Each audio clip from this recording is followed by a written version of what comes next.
They thought I was pulling a Merab, like hopping over and going crazy or something like that. I'm like, no, he called me, bro. If somebody called me in a cage, I'm going to go in there.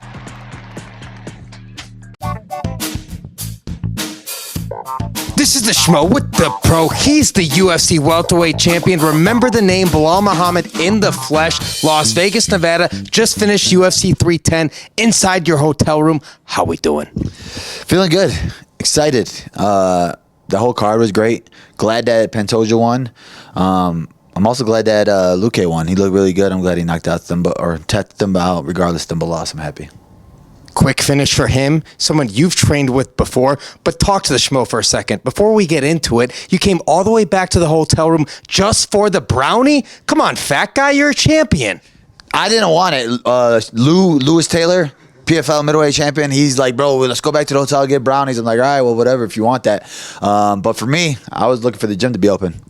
Did Shavkat's performance just tempt you to eat a brownie or something? What's going on here? Yeah, it's like that Damon Wayans movie now that I'm not going to take it serious. I'm just going to get big, just eat desserts. But no, I've been fasting the whole day, and we wanted Lou. I only took a bite of the brownie, so they don't have it, so it was a sign.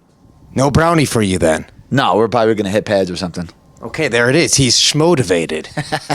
No, 100%. We'll talk to the Schmo for a second. What did you make of Shavkat's performance? He didn't take down Ian Gary till the championship rounds. It went to the judges' scorecard. You got 5 rounds of extra film to watch. You feeling pretty confident that when you face him, you're going to be getting your hand raised and still? Yeah, I mean, before this fight even happened, I thought I was going to dominate him. So now I got extra 25 minutes to break him down even more, and I came to the same conclusion. I'm going to dominate him. I'm better than both of these guys. I'm better than everybody in the division. And next time you see me in the cage, you guys are going to realize it. Well, he called you inside the cage. Heck, security didn't let you through. Joe Rogan called him out. Even Conor McGregor on X said something about that. The security doesn't know he's the champ. Look at the state of this cunt.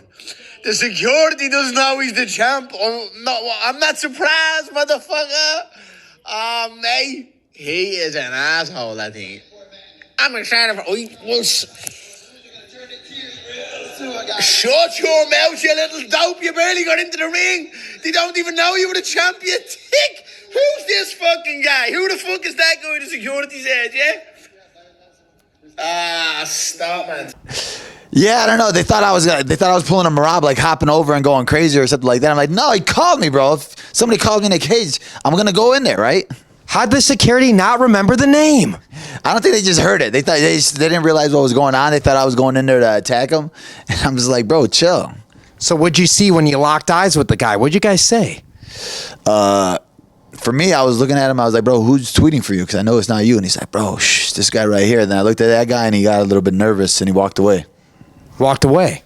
Yeah, because he got Twitter fingers. But when I'm in front of him, he didn't want to see my trigger finger. So you just got cleared for training. Any inkling when the champ wants to retain the throne and go back inside the cage? For me now, we're just starting, right? We just started training on Monday, so my body just got to get used to it. Like, you've been with me during training camps. We go hard. My body doesn't feel it yet. So next 3 or 4 weeks is just getting back to our normal base, and then hopefully we'll talk to the UFC and see when we're ready. Yesterday, UFC 311 press conference, Islam and Umar. What do you make of Merab Dvalishvili and Umar's little trash talking, the barbing back and forth?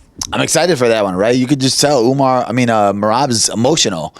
And you saw him today. He was going to go crazy. I was like, what's going on? Got in a fight with a fan? Yeah, he got in a fight with a fan. I was like, these fans get crazy, right? Sometimes you want to smack them, but you can't do that.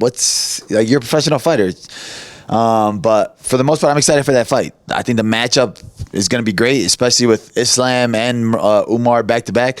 It's going to be a rough night for Habib, though, for coaching, right? You got to run right to the back to be in Umar's corner, then straight to Islam's corner. But I'm excited to see both of them.